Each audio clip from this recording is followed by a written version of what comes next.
नमस्कार, Saraswati study channel आपका हार्दिक अभिनंदन व स्वागत करता है गाइस। आज की जो हमारी वीडियो है उसमें हम अकर्मक और सकर्मक की पहचान के बारे में जानेंगे।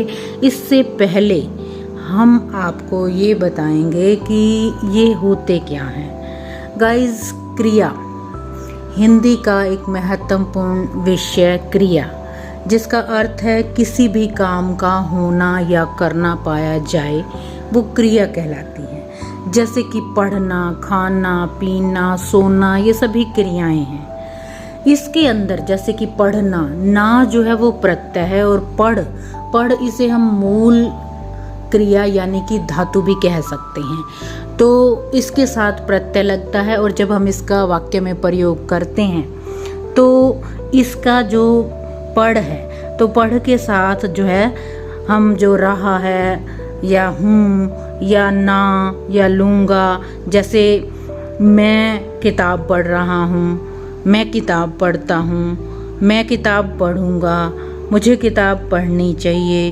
तो इसके साथ जो रहा है, ता हूँ, गे या चाहिए, ये सारी क्या हैं? क्रियाएं हैं जो कि मूल क्रिया यानी कि धातु के साथ लगती है।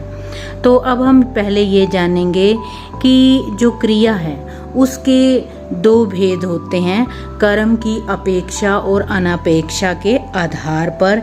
एक होता है सकर्मक और दूसरा होता है अकर्मक।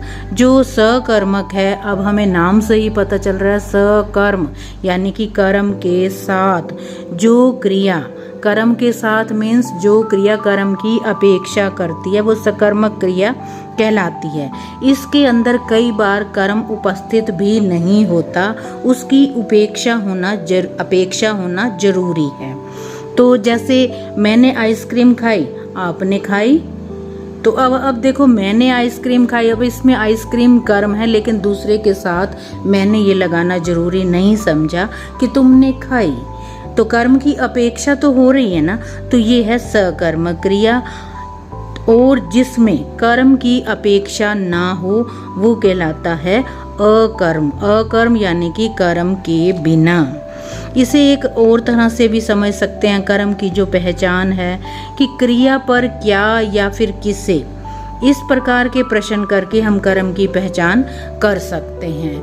तो जो क्रिया है वो हमारी अकर्मक है या सकर्मक, इसकी पहचान करने के लिए वाक्य को क्रिया पर क्या से हमें प्रश्न करना चाहिए और देखना चाहिए कि ये जो क्या है, इसका जो उत्तर है वो क्रिया किसी की अपेक्षा कर रही है या नहीं।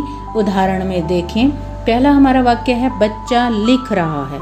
अब प्रश्न उठता है क्या, तो वो बच्चा या तो पत्र लिख रहा है या निबंध, तो हमारे पास संभावित उत्तर है यानी कि अपेक्षा है कर्म की, तो ये सकर्मक। ऐसे ही माँ कपड़े धो रही है, किसी ने प्रश्न पूछा क्या कर रही है, तो हमने कहा मतलब अपेक्षा हो रही है कि कपड़े धो रही है, यानी कि कपड़े अपेक्षा हो रही है, सकर्मक। मोहन गा रहा है, क्या, अब अपेक्षा है, उत्तर दिया जा सकता है, कर्म नहीं है, लेकिन हम बता सकते हैं कि क्या गा रहा है, यानी कि गीत। तो यहाँ अपेक्षा हो रही है, तो ये सकर्मक क्रिया कहलाएगी।